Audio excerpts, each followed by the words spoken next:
Welcome back, everybody. I thought I'd do a quick episode on the trade deadline. This year, I have a list put together of top 25 guys I think will be moved at the or could be moved to the deadline or the best values. It's always a really tricky list, and I know everyone disagrees on any type of lists in modern age and rankings. So it's obviously not perfect, and everyone will have a different one. But I thought it was just a good way to put one together because I think that's a big thing the game's lacking. It's just like a trade deadline thing. It's really hard to even get to the team finances. You got to go into the trade screen and put their individual team and see how much free money they have. So a lot of it's like a guy you want to trade for, but both teams are in the red, so you just can't retain anything and make it work. So I just figure this is kind of a nice way to put a list together that shows all the team's money in the right column here and how much they have compared to the player. So it's a ranking not just on talent, but it's like all the things combined. Like I said last year, it's really the there's a little bit of each of willingness, like of the GM to move him, or like the odds. Like sometimes there's like a superstar it would be number one, but probably not going to move. It's a lot of it has to do with the money. So it's if the team that has the good expensive player can retain him. There's a lot of really good players, but the teams are like 10 million in the red, and they just can't retain anything. So no one can really take on a $25 million player type thing without retainment. Or else probably Julio would be like number one or two on this list. I think Washington can easily clear a few million and make it work to retain him.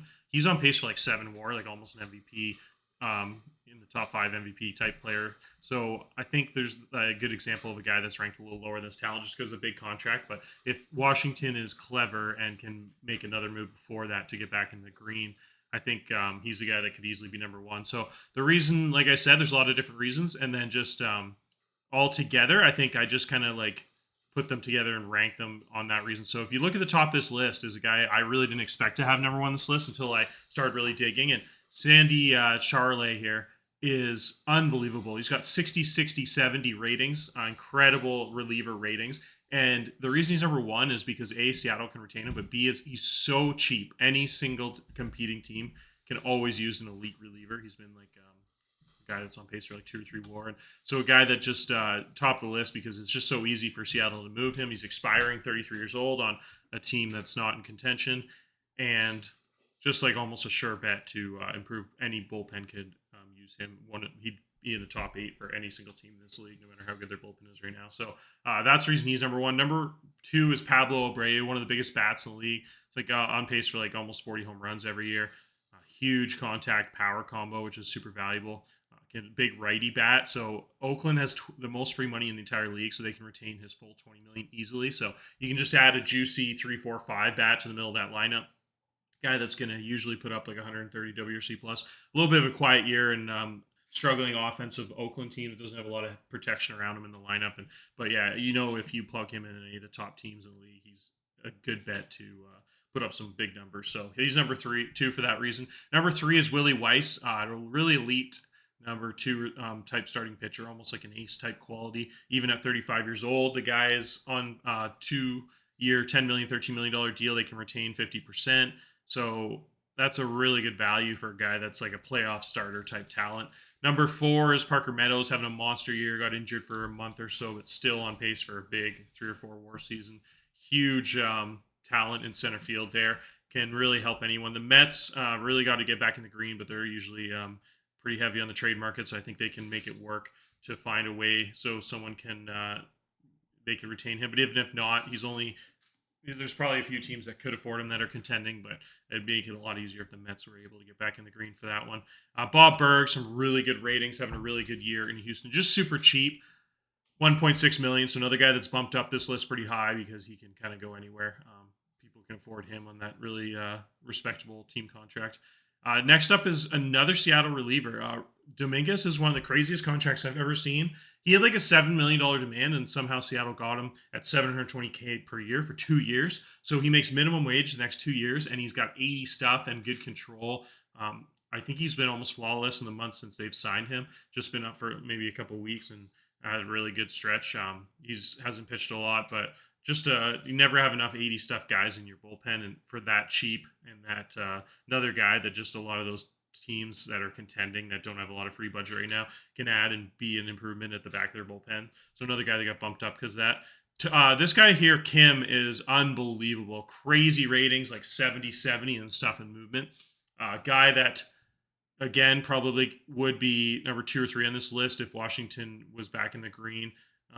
And probably a little better than Dominguez ratings wise, but just the difference in value here is the reason Dominguez got the bump above him. But Kim is just incredible. And him and Charles, their ratings wise, are as good as it gets in the back of the bullpen. So, really valuable back end piece. Julio, I mentioned earlier, probably be number 1 in this list if he wasn't making so much money or Washington was in the green. Just incredible talent that's getting really old and one of his last productive years, but huge piece to add to the lineup in the playoff push. Kind of like Abreu, but even better, more power, just really good eye, just a monster bat. Soto, really solid number 3 type pitcher at this point in his career. Really good control stuff combination, a bunch of pitches like an 80 changeup. Another guy that nice little addition.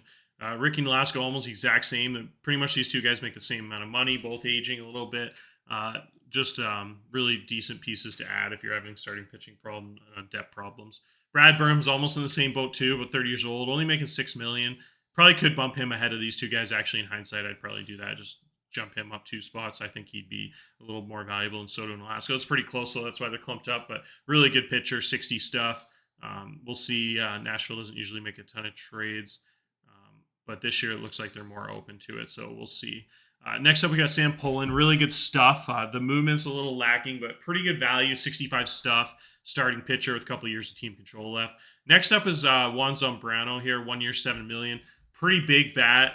Really similar bat to Pablo Abreu. Just a guy that puts up a bunch of home runs. Doesn't walk a lot. Strikes out a little bit. Has his minor flaws, but just some major contact power is pretty valuable. So 1 year, $7 million. Minnesota looks like they can easily retain too. So another guy. Again, in hindsight, I might jump him up 4 or 5 spots. I didn't have time to put in like 4 or 5 hours in this list and double check everything. So probably another guy. I'd probably move him up. Also, these two guys up about 3, 4 spots minimum. So really good talent. And then we got a couple relievers here.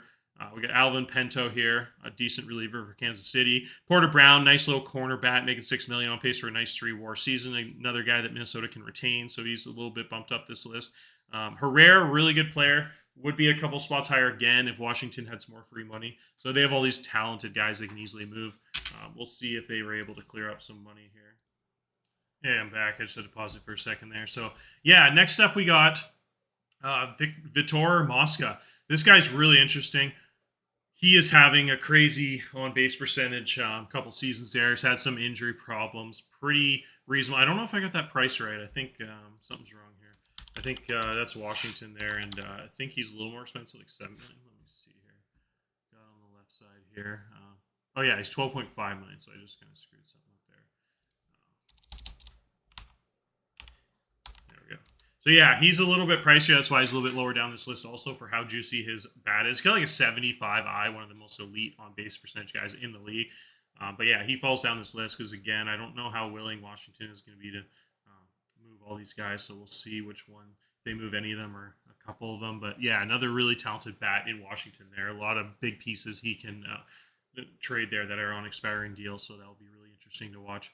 Next up on the White Sox, we got Pat Carlson, one of the best guys in his prime here. He's about 25, 26 years old.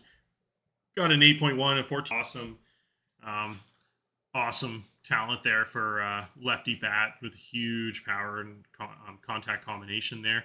Just another guy that could see really excelling if surrounded by some other really big time hitters. If you went to somewhere like Montreal or Atlanta with some big bats in those lineups.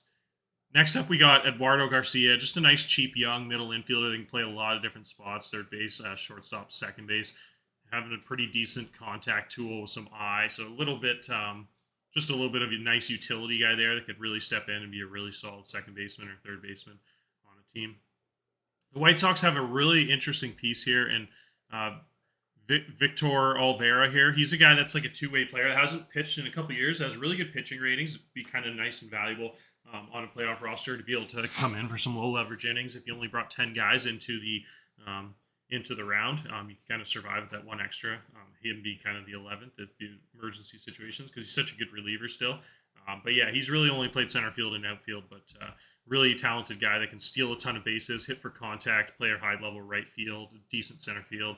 His range has fallen off to 60, so he's not really that top level starting center fielder that he was, but still really solid to fill in at center field for a few games a year for sure.